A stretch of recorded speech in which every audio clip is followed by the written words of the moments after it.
Good evening, hockey fans, and welcome to another episode of Pod Snipe Celly. My name is Dan Bradley. Alongside me, as always, Joel Fernino. Joel, how you doing tonight, buddy? Hello there. I am well. How you doing? I'm tired today. I'm good, A though. lot of coffee, but we're doing okay. We're hanging in there. We hit 100 followers today. I was just going to bring that up, and you beat me to the punch. Brian Moe is our 100th follower on Twitter at PodsnipeCelly. Thanks, Brian. Thanks to everybody else who has followed us on Twitter as well. We're a fun follow. And if you haven't yet, why aren't you?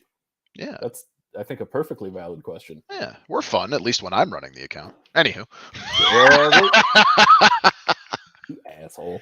I know. Oh man, we got a lot of shit to unpack today. We do. Bad, good, and everything in between. We've got a full show lineup coming tonight. But as always, if you have something you want to share with us throughout the show, we are live on YouTube, on Twitch, on Twitter, and on Facebook. Feel free to drop a comment. We will respond throughout the show. In fact, we've already got one right now. Hell yeah! 100 follower hype. Yes. David, a friend of the show, a.k.a. the brother of Dan. Yep, my little brother giving us the hype for 100 followers. My favorite, Bradley. That's just fair. I've never even met him. Didn't you? I don't I thought when you came to visit for the Winter Classic, you might have. Yes, I know you met my parents then. I don't remember if you met my brother. Your parents are menches. I love both of them. They might be watching tonight. Yeah, we'll see. If they tune in, I hope they leave a comment and let us know. Yeah, Mom. Tune in, Mom. Yeah, where's your mom? Why isn't she watching the show? She's currently driving home from work, probably. Well, okay. I'll give her a pass. Our earlier start time isn't helping her on that one. Yeah, that probably makes it a little rough. But I think all in all, it's a good thing for us. It's a good thing for the viewing audience for the most part. And with any luck, we'll wrap up right around time for the 8:00 p.m. Eastern puck drops. So, be in business there. Yes.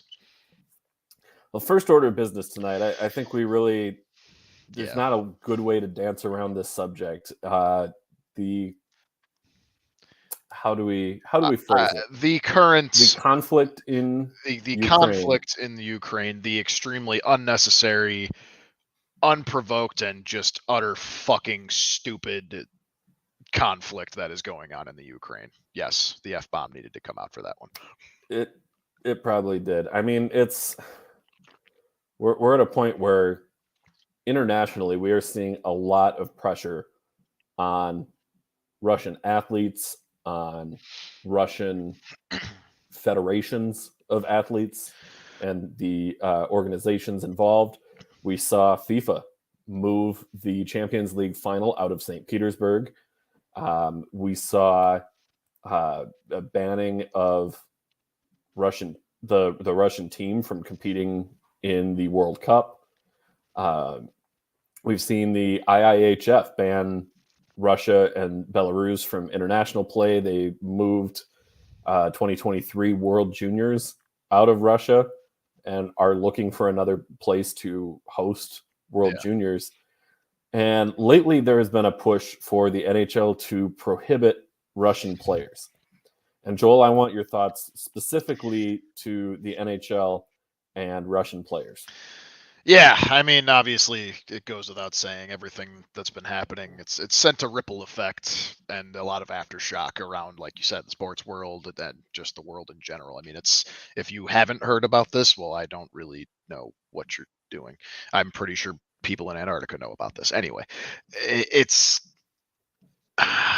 unfortunate. It's sad. I know I can get angry, but I mean, it's we got to deal with it. Obviously, my thoughts and my heart goes out to everyone in the Ukraine, and hell yeah to them. They are fighting their asses off, and I love it.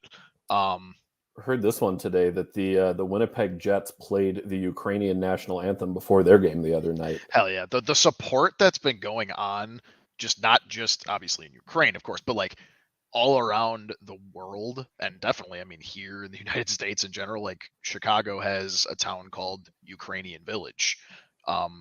There's a very historic Ukrainian cathedral there. Like there's just a bunch of they're protests, but they're obviously not like your normal protest. This is simply like, look, this is going to get media coverage. Like, we have your back, obviously, emotionally. It's a right? show Like, of support. Exactly. It's a show of support. And it's like, I get it. Media won't affect, acts like this.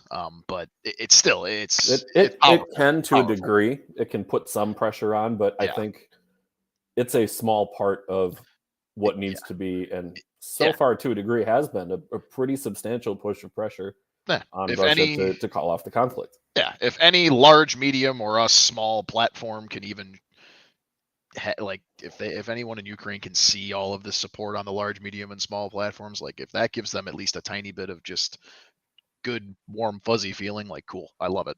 Anywho, back to the ripple effect it's causing in the NHL. Yeah, so I've seen a little bit of this. Like, should they restrict Russian players? I think my short answer here, before I unpack it, is no. Look, I understand where FIFA is coming from, but that's moving the Champions League or the IHF moving, the World Juniors out of there, and what was going to be in St. Peter's. Oh, that was the The World Cup. Champions League final right. So yeah, that's obvious. Prohibiting the World Cup. Yeah, team too. That's obvious. We're like, screw you. We're not going to give we're not going to give you this platform when it comes to soccer being the biggest sport in the world. Like, we're not going to give you that platform. We're not going to give you the World Juniors for hockey. Like, that makes sense. Now, when we start talking about the citizens of Russia, like, that's a whole nother subject. We were talking about protests here in the United States or in throughout Europe and so on and so forth. They're protesting in Russia too. Like, they're protests in the streets of Moscow, in the streets of St. Petersburg, to name the two biggest areas, right? Like, the Russian people don't want this either. No, they don't. This is Vladimir Putin being a dumb, fucking senile old man trying to flex. No one wants this, and that also goes along with the Russian players in the NHL. And there are currently 55 active Russian players in the NHL. That's we looked this one up before the show, that there are 55 and no Ukrainian players in the league. In fact, the Ukrainian players, I had this one up earlier. Let me see if I've still got it up. In the NHL, 8 Ukrainian players ever. That's it. Wow. So who's the biggest? There's a couple names you might recognize on here. Ruslan Fedotenko. Oh yeah. Alexei Ponikarovsky. That name sounds familiar. And Dmitry Kristik or Herstik. Okay. I'm not sure, because it's the KH, which is usually a soft pronunciation. I should have looked up how to pronounce that before the show. I mean, but he's the all-time Ukrainian points leader, 596 in 811 games. That's awesome. I mean, yeah. Look, I don't think the NHL should be banning or restricting, Russian play. Like, it's the same thing. Like, these guys they're people. Like, they're not just players in one of the big 4 sports in the United States. Like, but it's different for people that are here in the United States, not just athletes. But if we're talking in the NHL, like, they're not sitting here supporting it. I mean, Artemi Panarin spoke out against it and spoke out against Putin, and he's spoken out against Putin plenty of times. He what was it, last summer? I think he went viral. He took time away this season, did he not, to get his family? That was last season. That was last season. Okay, that was last season. But exactly right, because but recently, he needed to take time away from the team to get his family safe, right, and deal with that, because he knew that they weren't safe in Russia because of his condemnation of Putin. Because he's outspoken and against Putin and his beliefs, and rightfully so, right? But like, Panarin comes out and says, and I quote, like, I'm finding this on Sports Illustrated, SI.com. Like, I think he was asked about Putin, what's going on and everything, and he comes out and says, I think he no longer understands what's right and what's wrong. Psychologically, it's not easy for him to judge the situation soberly. Like, he came out with a very well-spoken response, but it's still clearly against it. And I think it was awesome for him to just flat out be like, I'm not going to like I'm coming full force. I'm going to come full force professionally, unlike me throwing F-bombs around. That's fine. But and that's why, like, so a player like him, why should he shouldn't have to be restricted. Like, there's another part of this too where the NHL is upping security now because there have been, quote, legitimate scary death threats towards some of the Russian players in the NHL. So I think it's like 17 of the franchises came out and said, like, we are upping our security and this, that, and the other thing. And I think that's a little, we're going to get into that. That's just that's uncalled for. Like, this is not just because one person is acting as the representative of X country, that does not make the people from that country or with ties to that country the same. Yeah, it's 2022. Why do we not understand this yet? If you're using the conflict in Ukraine to be xenophobic against Russian people, you are in the wrong. You have deeper rooted problems you need to sort out. Exactly. And if you are the person who is sending death threats to Russian NHL players, you're like maybe this much better than the Russian leaders involved in this decision. Right. Like, the difference is Russia is actively acting on a death threat where you're just sending one. Like, that's not really that much better. No, it's not. And it's a really long-winded answer. Like, no, the Russian players should not be punished, nor should be punished for the actions of a world leader. He doesn't speak for them; they speak for themselves, and the same thing can be said for the just normal people of Russia too. He doesn't speak for them; they speak for themselves, and they're showing that as much as they can. Even though when they protest there, they know how in danger they are to do that, and they're still doing it. Mm-hmm. So good on them. Keep it up. We've got a couple comments here, and I kind of agree with both of these. Guile checking in on Facebook and saying, punish those that did not choose the invasion is pure BS in the sports world. And I agree. It's absolutely, dude. There's a difference with punishing the players in the sense of, for example, prohibiting Russian players in the league is taking away their livelihood. That's how they make money. That's how they provide for their families.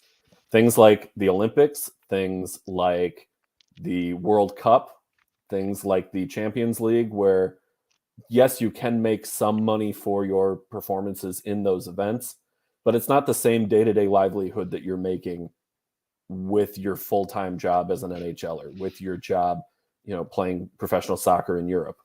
There's a difference, and I think that's kind of where the difference lies. Which comment from David here, sticking to the sports side of it. I don't like the idea of punishing athletes for the actions of their government. Not sure where you draw the line there. If you were to national teams, ? Yeah, I think national teams kind of is the where we draw the line here, because at that level, you're still taking away the biggest sporting events, and that will have a greater impact because of the smaller frequency of those events. Those have a little bit more prominence to begin with. I think at the same time, the players aren't the ones who called for the invasion. They are not the ones who are on the ground, sending troops. The Russian troops themselves don't even know what they're doing. They're being lied to too, but that's a completely different. That's a whole nother outside of sports. That's not our right. Niche. That's not our where. Podcast. Yeah, we're not going there. We're talking. Military strategy is not our forte. We'll leave that one. Exactly. Be. I'm good at Call of Duty, but that's the extent of it. Support through sport. Support through our sports should be key. Another comment from Kyle there. I agree, and I agree too with that sentiment as well. Like, while I understand where like the IIHF or FIFA, like, I understand why they did it and where they're coming from. It still sucks that those players in both of those leagues have to suffer for that, for what they're not choosing any of this. Now, that's where the line you can figure it out, because both of those kind of sanctions, if you will, that we mentioned, those are involved in like actually being within the country. That's what they're stopping and sanctioning. Like, I understand that.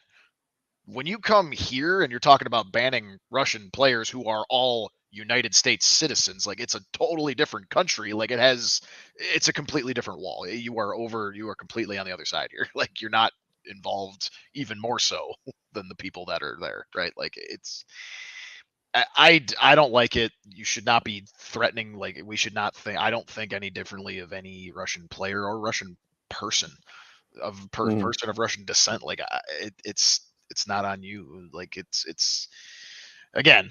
We won't get into the political side of it, but I know arguments we can call out that people might call on us is, what about the Alex Ovechkin stuff? Yeah, that seems like a good spot to segue here. Right. And with Ovechkin, I'm getting his comments up on the on my screen here, so I can read that.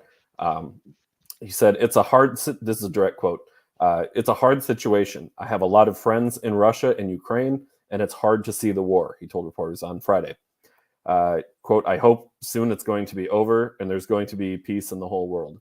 Which, again, that's a great statement. A good call for peace, but obviously he has family in Russia who, as we saw with Panarin, could be directly impacted by the result. Yeah. Yes, Ovechkin has been a somewhat outspoken supporter of Putin in the past. Not even somewhat. I won't defend him on that one. Not even somewhat. He created a website campaign for him to get voted back in. But again, he did, and there's his Instagram profile picture is him with Putin. It's not a great look, but he's kind of painted himself into a corner here through. I don't necessarily even want to say that it's his fault. I think that's unfair to Ovechkin to say. And I think if there's been a lot of hockey Twitter's kind of been all over the place on this one. Yep. And I think my take on it is if you are going to make Ovechkin answer for Russia's war crimes, you can ask any American athlete about America's war crimes. You can ask any athlete about any issue, and make them accountable for that, whatever political issue you think that might be. And to everybody who's saying, keep politics out of sports, like sports has always been and probably always will be political in some degree. Like there is not a separation of sport and politics. It's never going to happen that way. And that take has always been so exhausting because yes, anyone that says keep politics out of sports, those are the same people that are like, these athletes are pawns in a game that I like to watch. They're not actual human beings. They don't have their own thoughts and beliefs. All they do is play sport, and I watch. Like that's not how it works. Right, but then they get mad when athletes show too much emotion or not enough emotion. Right. And again, but then try and dehumanize by saying that they can't have opinions, right? But still want them to be entertaining and it's terrible. Again, like social media is a shitty place, but like it's on the front of like, I agree with you. I totally agree with you. Like if they're gonna have to answer, like have everyone answer, right? Like any injustice that happens in any state or whoever they voted for in the election, like have them answer for it. Then if you're gonna do it to Ovechkin, I'm not absolving Ovechkin for his past support of him, but again, like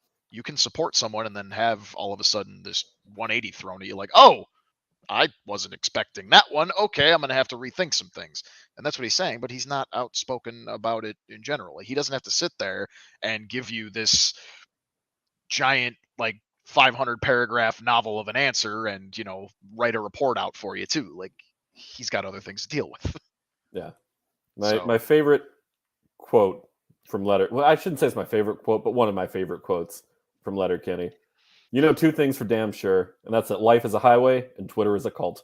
I love it. During the season 10 cold open, it's so good. I had to stop watching at that point and just pause and laugh. It's one of the best lines. Letterkenny is the voice of a generation, and I love it. It is. It's a great show. If you're not watching Letterkenny, you're missing out. Yeah, it's athletes have feelings. Athletes are human beings. I think that's probably what this comes from. So no, don't force them into a martyrdom for, who they supported or what country they're from. Like, right. It's simple. Yeah, we are all one. Everyone love each other. Joey, my boy. Joey. unfortunately, because he is Russian, he will have to answer to the politics. Agree with Dan about them.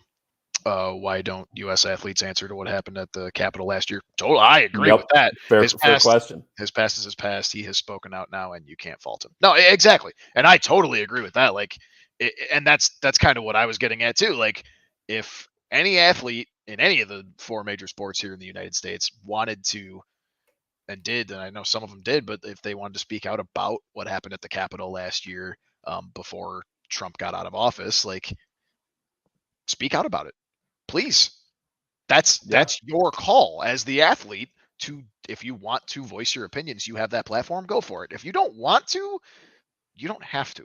I'm not going to sit there and condemn someone because they have this platform for not using it. Like, obviously they use their platform for other good things, right? Like, just because they're not using their platform for this one specific thing that you, X person on Twitter or Y person on Facebook or whatever, feel strongly about, that doesn't mean that they have to get roped into that too. Like, they don't have this loyalty to you as the one fan to answer their personal life stuff. Right. And we as a society need to just collectively come to the agreement that, like, sports is a platform. Like, there's no way that it's not a platform. And to pretend otherwise is frankly foolish. Yeah. But no, I totally agree. Yeah, athletes do represent their country and people, not the politics of the country. Yeah, I think that's a good point there too. True. Exactly. So, yeah, to put a bow on this, and I'm assuming you agree, like, no, don't start banning Russian players. I loved what that tennis player did. I can't remember his name, writing on the camera after his match. That was awesome. Like, yeah, no war, please. Yeah, that's what. Yes, no war. Like, they don't like it either. So people want peace. Yes, that's all people are asking for. This and is probably, seems like it should be easier than it is. I think it's blind, giddy optimism of me to say that, yes, the majority of people in the world want peace and don't want all of this shit happening. Sure, maybe the minority of those people do, but I don't see much of it, if any, right? So it is what it is. It's unfortunate, and hopefully things get resolved soon out there, but don't start roping in people just because they are of Russian descent, and don't start roping in athletes as well, because athletes are people, because of their because of their Russian descent. Like, it's lazy, and if you're someone who's doing it, then I think there's some issues you got to resolve, Chief. Well, speaking of issues that need to be resolved, the Chicago Blackhawks. Good segue. We're going to segue there. Yes, that was about as well of a segue as I could have done out of that one. That was very good. We're going from low somber to excitement and future outlook. Yeah, you're in your Hawks gear tonight, and with the news that the Blackhawks have removed Kyle Davidson's interim label, he is officially the general manager of the Blackhawks. Now, Joel, I haven't followed the Blackhawks GM search as closely as you have, just by virtue of the fact that it's not my team, and I'm sure that you have been every single step of the way watching for the future of the franchise that you are a fan of. Walk us through how Davidson got into this position and why he's ultimately the right choice for Chicago right now. Yeah, absolutely. I'm very excited for Kyle Davidson too. Like, it's genuinely speaking, like, Kyle Davidson just seems like a really cool guy. He just seems like this very down to earth, like, this man is a general manager of an original 6 NHL franchise, but you can't tell just in the way he speaks and his down to earth demeanor. Like, it's awesome. I'm so happy for him. Look, he's been with the organization now for the past 12 seasons. In some way, shape, or form. He's been around the entire hockey ops kind of office in a bunch of different roles. Fun fact, I found this out today, he started his career with the Blackhawks organization as an unpaid intern for the Rockford Ice Hogs. Wow. So yeah, he starts with Rockford, the Blackhawks AHL affiliate, for whoever doesn't know that. And he started there as an unpaid intern doing whatever, and he's now worked his way up to being the full-time general manager of the Blackhawks. That's a cool story. But It's cool. Also, I guess too, like cool story again. Not feeling sympathetic like we're talking about the hockey business, but I guess he was born with the congenial heart defect, and he's had like 3 open heart surgeries. His most recent one was actually in 2019, like right before COVID. So Oh wow. yeah, so that was crazy. But again, like it's a cool story. He's such a nice guy. I watched the entire today. The Blackhawks held a press conference at the United Center, and honestly, like I guess just in general, it was night and day. Like that press conference alone already shows me progress from the last time we had a press conference that clearly went to absolute hell. Yeah, that town hall was Yeah. well, and like you had to know. Like I don't understand Trump. how Rocky didn't think that I don't know, that he man. was going to get questions about it. Like I get it too. Hey, Like, hey, Rocky, why are you so pissy? oh my God, That's a brick joke. we have come full circle.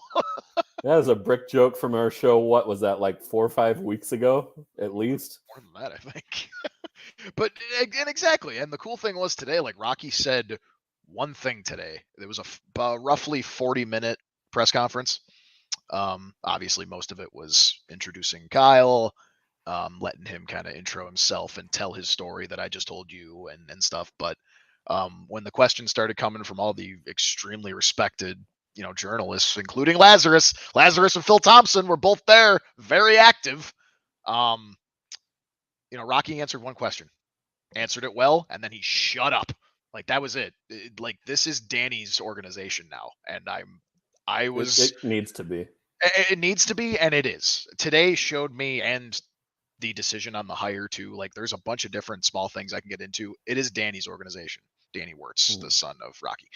It is his organization. I think Kyle Davidson was Danny's kind of guy, but I feel like they did really great due diligence in their candidate search. Obviously we had a bunch of different names getting thrown out there, and by the Blackhawks, right? They were announcing everyone that they were interviewing. And then they eventually started announcing, like the finalists, and some of the finalists were John Greenberg of the Cubs was actually that one was a surprise.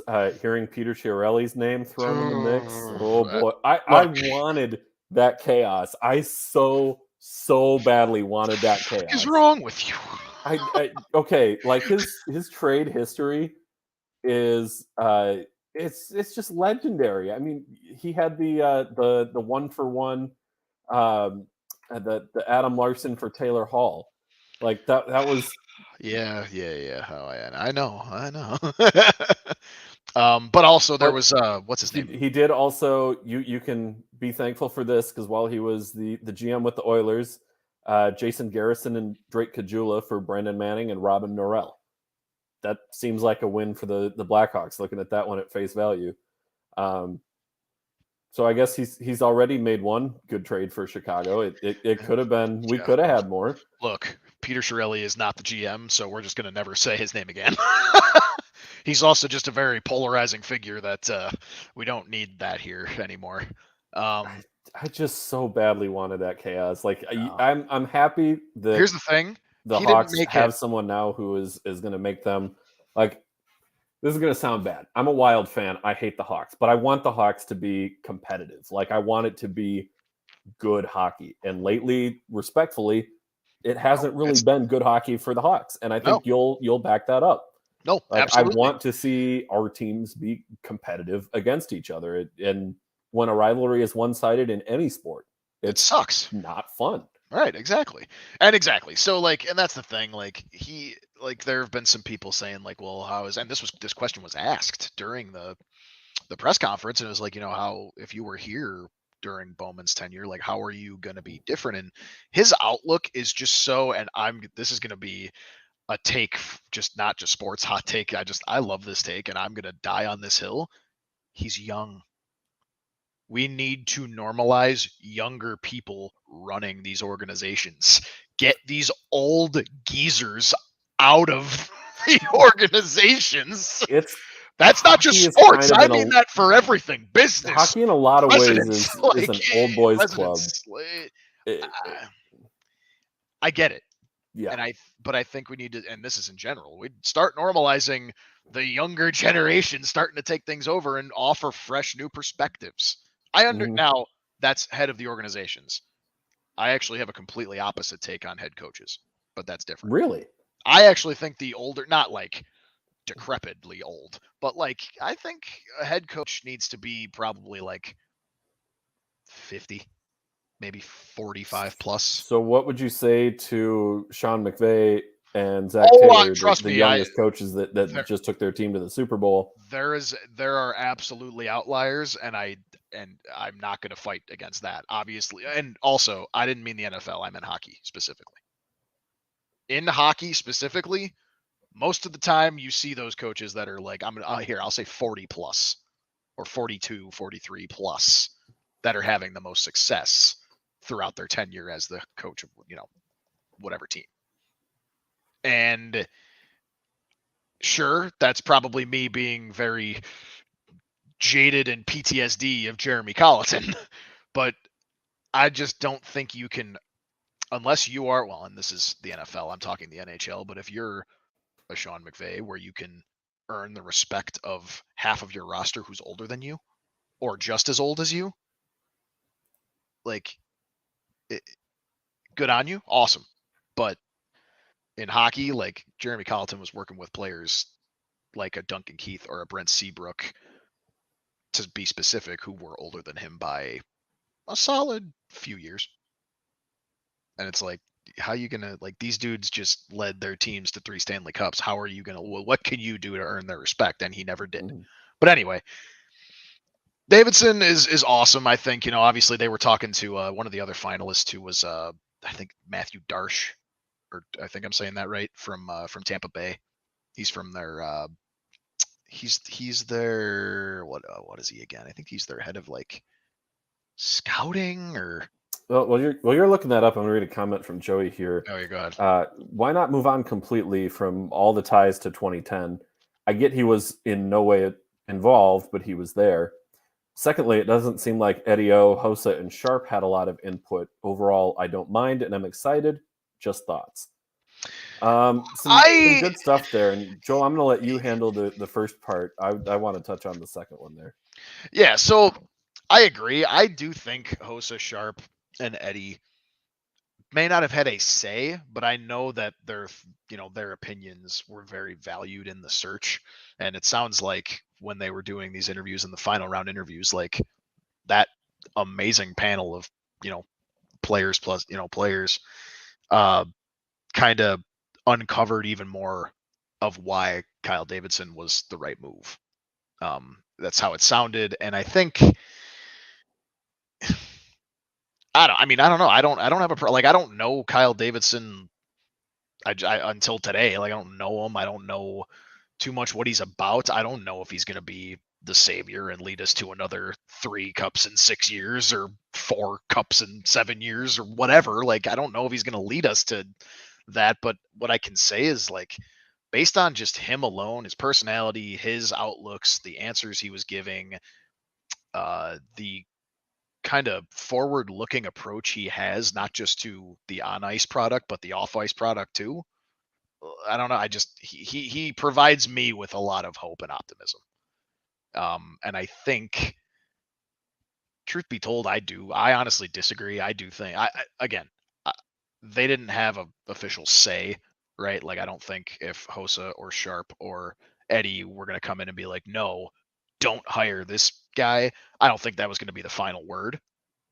But that opinion alone, if they had that about any of the candidates, and I'm sure they did, I'm sure was felt by everyone who actually was making the final call. Yeah, I think that the other thing is we don't know, because we weren't in the room, right, to what degree Eddie O and Hossa and Sharp, like we won't know that other than what we hear in the press conferences and in the interviews, right, which that'll come out later. We aren't going to know that today generally, right. Or we aren't going to know that exactly that Marian Hossa said, I don't think this is the right guy, or I think Kyle Davidson really knows how to manage the salary cap over the next few years and has the ability to do something there. So, Guile chiming in and saying, "Me for Fan GM. for What GM. team?" Let me tell you, when I saw your comment, I've kind of been letting this one sit for a while of what team I would want to be the general manager for, and honestly, I think I would, and not just for the bit, go with the Arizona Coyotes. Why? Yeah, because you're going to ultimately get moved to Quebec? That's a combo for another day. With all of the draft picks that they have coming up, they have like 3 first-round picks and 5 or 6 second-round picks this year. They're going to have a ton of early draft capital. They are going to head into next season with nearly 50 or 60 million in salary cap space. The moves that they can make this offseason, like, I am already fascinated to see what Arizona is going to do. Like, I think they're going to have a whirlwind of an offseason. I think Arizona hockey is in a point where over the next couple of years, they can really actually become a factor out west. They haven't really been for a long time, shy of their like 2012, 2011. Yeah, 2011, 2012 run to the conference finals. Yeah, well, there's a joke to be made there, and I'm not. No, they knocked us out back then. There was a joke to be made, and I'm not going to do it. Do it. We are uncensored. Do it. But I feel bad. I feel like a dick. Do it. Be the dick. Arizona knocked. Oh, Chicago how dare you! Out. Don't even know. I know where you're going with it. Now you know where I'm going with it. Now that you know where I'm going with this, I'm gonna be a dick, and I'm not gonna make the joke. You do not mention that piece of shit's name on this air. I've said it before. Yes, you have. Yeah.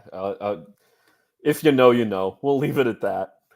But yeah, I think being GM for Arizona would be a very fun undertaking, especially this offseason. We'll talk about, we were talking about draft capital and stuff. We'll talk about this on our trade deadline episode coming up not too far from now. We will talk about that. It's a tease. We will talk about draft picks, and all I'll say is, why don't you ask Edmonton how first round draft picks work out that aren't named Connor McDavid?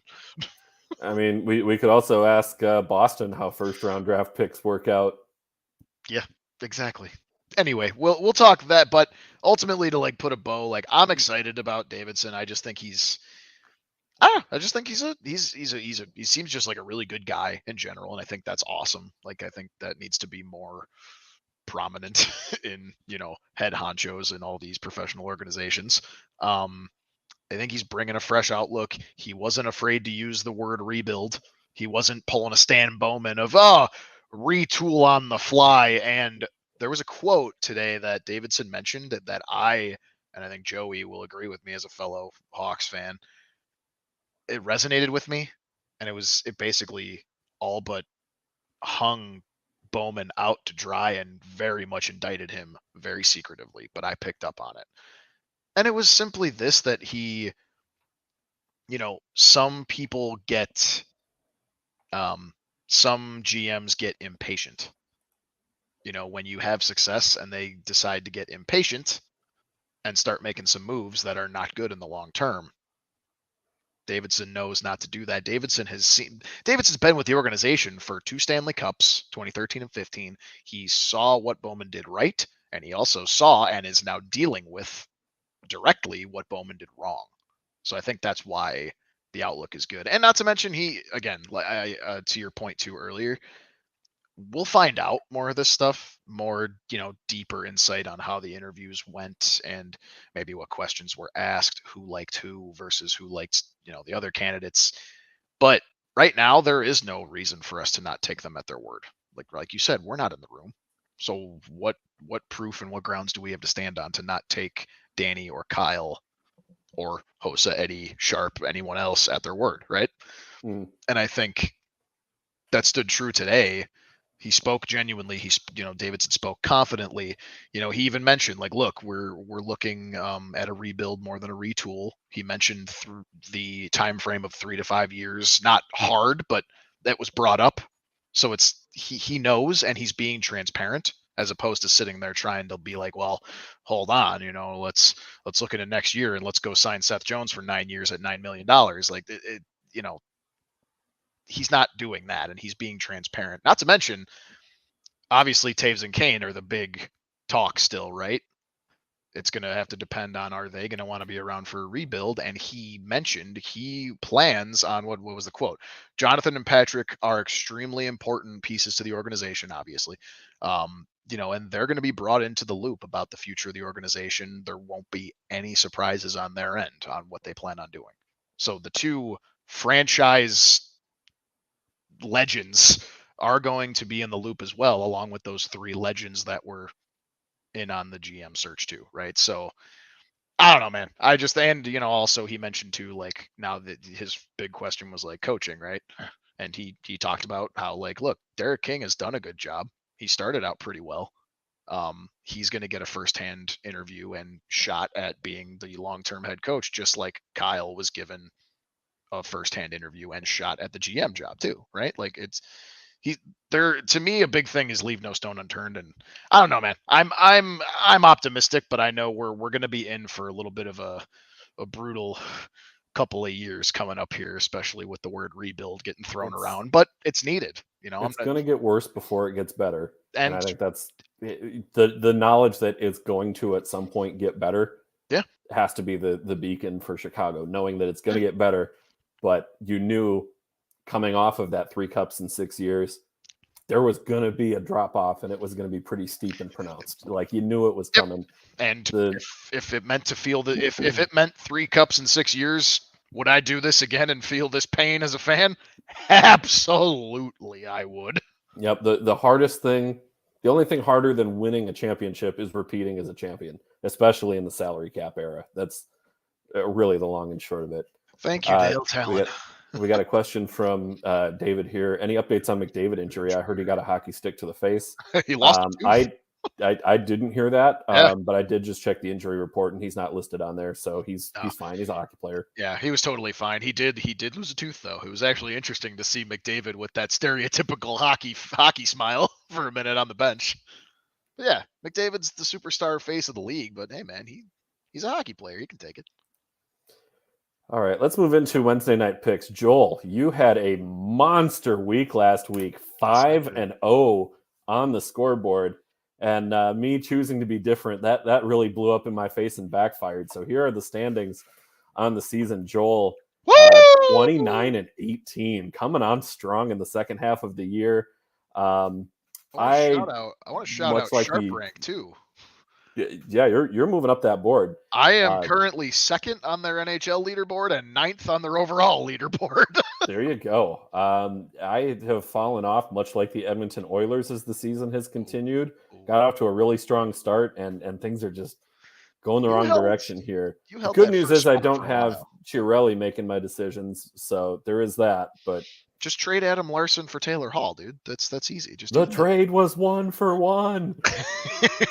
Yeah, hey, you held first for a long time there. I did. That was several weeks at the number 1 spot for hockey. So I mean, I'm good with that. I'll take it. You know who you were? You were the Blackhawks. I was Schmitty Werben Jagerman Jensen. I was number one. All right, on to the picks. This is going to be, I think this is the game of the night right here. Moneyline odds. This is the early one. Yes! Moneyline odds are dead even. St. Louis Blues, New York Rangers, both -110. Joel, who are you taking in this one? Is anyone playing better hockey right now, as much as I absolutely despise admitting this, than the Blues right now? Like, they just mopped maybe the floor. Calgary, but it's a short list. Yeah, it's a short list that you can count on one hand. But the Blues just, I don't know, man. I hate it. I hate seeing them succeed. But I wonder why. Yeah, I'm gonna throw respect out when it's due. All right, so hey man, they've moved some things around. They got some pieces there where you were like, is that really gonna work? And sure as shit, it's working. They traded for Paul Buchnevich, right? Or was that a draft? They drafted. This is the Buchnevich return game. Right, exactly. because he traded this offseason for Sammy Blais, and that's working out pretty damn well. Yeah, it worked really great for the Blues and not particularly well for the Rangers. Rangers are doing fine in their own. I get they needed to make the move to make the cap work, but I feel like they could have got a better return than what they did. Right. But yeah, I mean, this is going to be oh God, I'm so excited. This is going to be the 6:30 Central start, right? 7:30 Eastern start, right? TNT. Give me a moment to check. Yeah, 7:38 Eastern is the puck drop. Speaking of the TNT or the NHL on TNT, I need more Biz and Gretzky in my life. I need more of those back and forths. Did you see him doing the Coyotes thing? He was wearing the cowboy boots. He was wearing the cowboy boots with the skates and was doing his little. I love Biz. Almost like an Irish. It was funny. He's so awesome. They're entertaining, and I think that's something that the NBC panel didn't really have over the last couple of years. Is they had the information, but it was stale. There wasn't a whole lot of. And I think the strength of that crew made it because Liam McHugh is still the host. Right, and I think that's fair to still have him and to still have Jonesy on the crew too. Yeah, exactly. Keith Jones. I do like Jonesy a lot, and he's got a lot of good insights and good takes. But we know the dead weight that they shed off that crew. Yeah. That's if you know, you know. On to the pick. Joel, who you got here?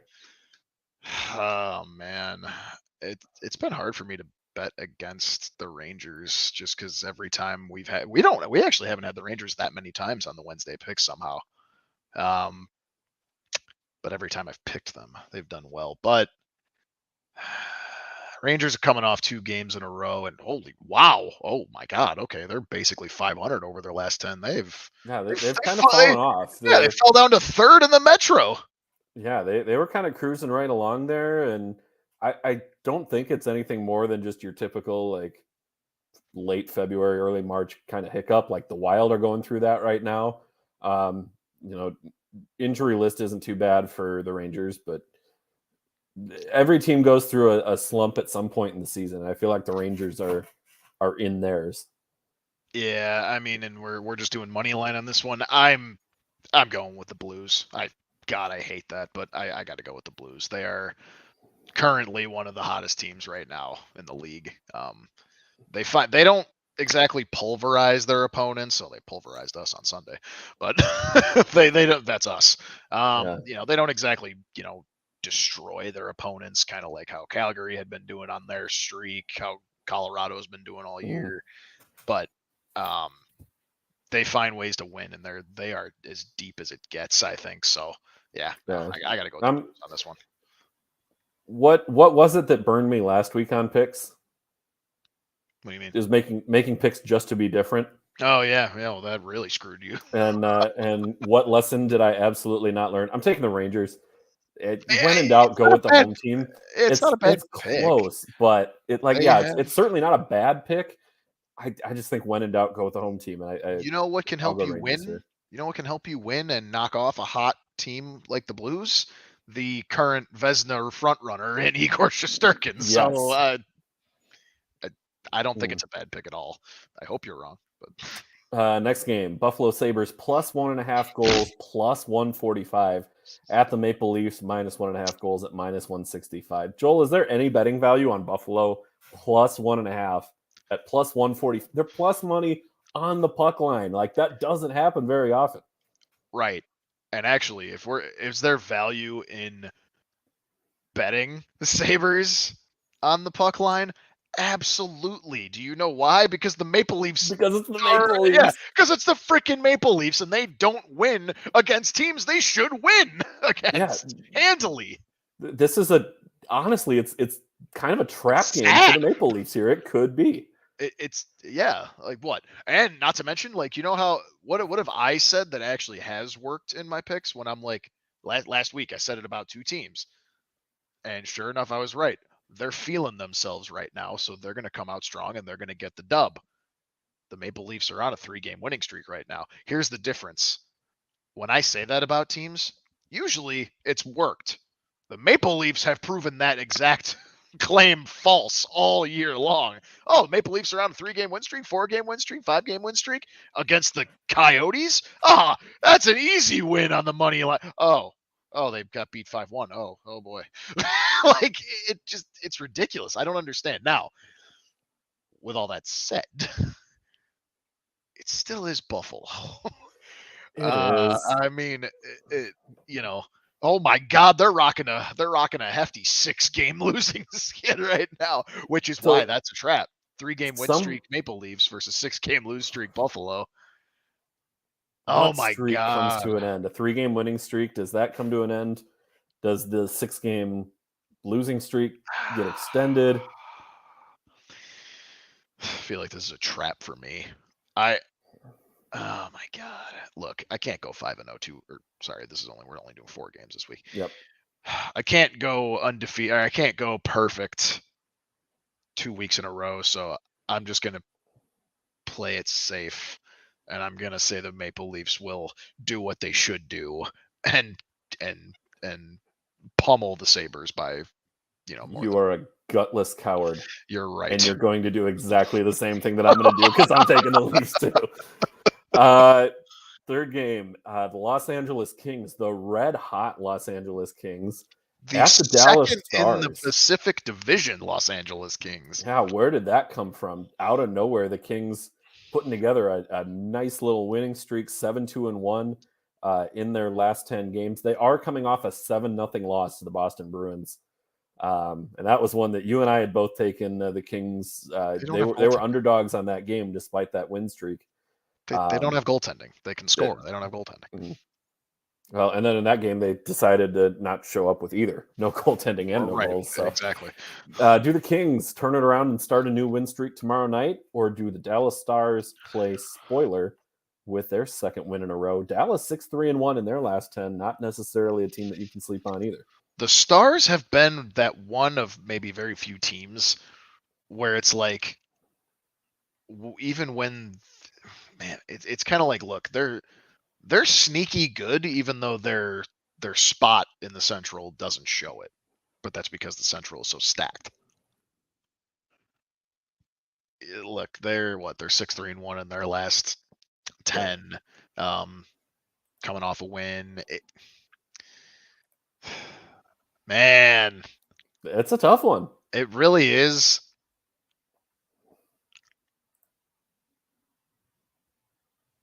You know what? I'm gonna take the Kings. Give me the Kings. Okay, here's where I'm at. Picking against Dallas burned me last week, so I'm gonna take them this week. The same way that picking the Sabres burned me last week, so now I'm picking against them this week. I'm gonna do the opposite.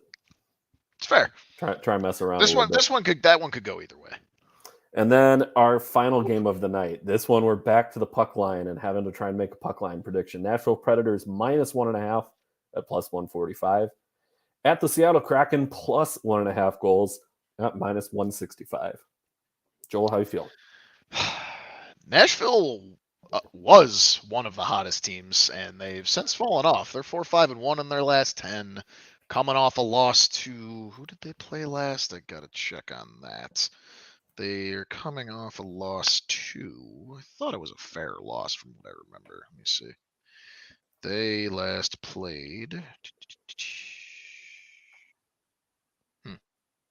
They lost to, the Lightning. So that's a fair loss. Mm-hmm. And the Kraken are just god awful. The Kraken are really rough this year. They are rocking a real hefty nice little 7-game losing streak for Seattle. Oh man, minus. But let's take a look at those teams that they lost to during this streak. 4 on the road against the Sharks, the Canucks, the Flames, and the Jets, and then home losses to the Maple Leafs, the Bruins, and the Islanders. Like, that's not an easy stretch of the schedule. No. You'd still like to see a couple wins in that stretch somewhere, but they weren't set up like the last expansion team was. Remember when the Kraken could have taken Tarasenko in the expansion draft for like nothing? Or maybe have even worked a trade to get him out. That was the talk of the draft. See, that's the thing. That was the problem why I said this from the beginning, from the first episode of Pod Snipe Celly. The Kraken did not operate their expansion draft, nor did they operate their regular draft and trades and whatnot. They did not operate the way that Vegas did. Vegas made a bunch of random moves that at one point you'd be like, oh, that makes sense. They're an expansion team. I see why they did this. Then they'd make a move like trading for or signing Max Pacioretty and being like, what the hell just happened there? And stuff like that worked. The Kraken didn't do that. They basically kind of just bought into the long term, and there's nothing wrong with them buying into the whole long game. They're an expansion team. Like, you're not expected. The only reason that now it's like, oh, an expansion team, like now they're expected to do well, is because Vegas set the bar so high. Tough bar to clear. With all of that said, absolutely give me the Predators.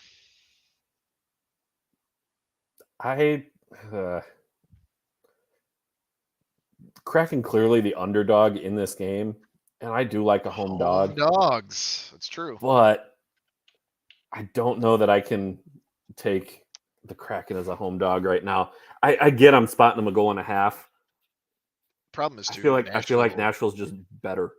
Nashville comes go at Predators here too. Nashville comes at you in waves of offense that I definitely don't think Seattle can stave off. All right, so to recap our picks, we're both taking the Preds. Joel is taking the Kings. I'm taking the Stars. We're both perhaps foolishly taking the Leafs -1.5. We'll see what happens in that one. It's going to be a loss. I know it. Damn you, Toronto. We went different on Blues Rangers. Joel took the Blues, much to his chagrin. Choking right now trying to say it. And I took the New York Rangers. Joel, it's that time once again, 2 minutes for roughing. And we didn't even talk about this one pre-show. Some weeks we do. Most weeks, I would say, we talk about it at least a little bit beforehand. I mean, didn't we do like a good 10 minutes of roughing on the world status at the beginning of the show? We kind of did. I mean, but I've got a 2 minute for roughing here. So if you would be so kind as to put 2 minutes on the clock for me. You got it, Chief. Hold on. Where are we at here? Where are we at? There it is. All right. Are you ready? Get that. I am. That water. Get maybe a bourbon sip in. No bourbon. Oh, that's coming. That's later. Okay. Go. All right. This is going to be a little bit different of a 2 minutes for roughing than what we normally would do. And that is, I want to talk about an issue that is something that is personal to me, and something that people who are watching this at home might be dealing with as well. And that is obstructive sleep apnea. I have had obstructive sleep apnea pretty much my entire life. I've never really gotten a good night of sleep until a few years ago, where I finally went in for a sleep study, and they said, wow, this is like one of the worst cases of sleep apnea that we've had at this clinic. I mean, it's so important to take care of your health in all aspects. And sleep is an area where we really don't, as a society, take care of sleep enough. And we worship the grind and the work ethic. And, I'm staying up till 3 a.m. working, or I'm out partying until 3 a.m. And that's fine. I'm not going to criticize people's life choices for doing that. That's not what this is about. So please don't take that out of context and think that that's what I'm getting at. What I am getting at is that there are an estimated 22 million Americans who, to some degree, have obstructive sleep apnea. It can be really, it's so hard to deal with. And it's such a life-changing experience to get on CPAP therapy or on other treatments for obstructive sleep apnea, that it really, you will not believe the change that it makes to your life to get tested for sleep apnea, see if it's something that you have. If you or your partner are someone who snores ridiculously loud, Joel can vouch that used to be me. It isn't any longer, because I have a CPAP now and I'm sleeping so much better with it. Please take care of yourself, take care of those around you, treat your health right, and get tested for obstructive sleep apnea. I like it. We are for the people and your health. And hey, you guys support us, so I want everyone to stay healthy. We want you around longer. Yes. And I mean, this can literally, you can die in your sleep of sleep apnea. It is a breathing interruption. If you stop breathing in your sleep, it can kill you if you don't wake up. And on the exactly. So yeah, no, I agree with that. That was an awesome 2 minutes for I don't know if that one was necessarily. I'm roughing up the fact that obstructive sleep you're apnea roughing up exists. sleep Like apnea as it a makes me concept. angry that it exists. Yep. So I am choosing to be rough against, and CPAP therapy for me has been a phenomenal way to counter the obstructive sleep apnea I have. Because Joel, I mean, I was about to say you had the dorm room next to mine in college. You were the next room down, and you could hear me snoring through that wall. I mean, on the brighter side of this, yeah, I kind of had half the time I thought there was a grizzly bear crawling through our window in the third floor of U-Haul. Shout out U-Haul. Shout out U-Haul U-Haul, 3A, yeah. baby. Not to mention, but also I was in a hotel room with you once too. Fun fact too, there was some leftover dog shit in the corner. That was fun. That's a story for Yeah, so the next episode yeah. at some point. We'll bring up the dog poop in the corner story. But yeah, that was that in Duluth? That was in Hoyt Lakes. There you go. So shout out to Guile, who is watching from the Hoyt Lakes area tonight. Yeah. He's been contributing throughout the show. Thanks to everybody who contributed throughout our show tonight. That snoring was let's just say I had noise canceling headphones that weren't working. Yeah, it was bad. So please, that's our parting words for tonight. If you or your partner are someone who snores a lot, get tested for obstructive sleep apnea. It will make such a positive difference in your life. Thank you to everybody who watched with us tonight live on YouTube, on Twitter, on Twitch, and on Facebook. Thank you to those who may be listening on demand. We are on Spotify and on Apple Podcasts. You can catch us on demand there anytime. Episodes are usually live about 15 minutes after the show ends. But that's a good place to end for tonight. Shout out again to Brian for following us at PodSnipe Celly on Twitter, becoming our 100th Twitter follower. Joel, if you have it up in front of you, and if not, I can look. What is our follower count on PodSnipe Celly? I checked before the show. It was 104 as it stood. 102. My bad. Okay. 102. So 102 at the moment. 102 is our follower count. So let's pump those numbers up. We got to pump those numbers up. Those are rookie numbers. Rookie numbers. Hey, shout out to our 101st follower, Jeremy Steininger. All right. That is it for tonight's show. We will be back same time next week, 7 o'clock Eastern, or as Joel would like to say, 6 o'clock Central, bro. Budmo! Have a good night, everybody.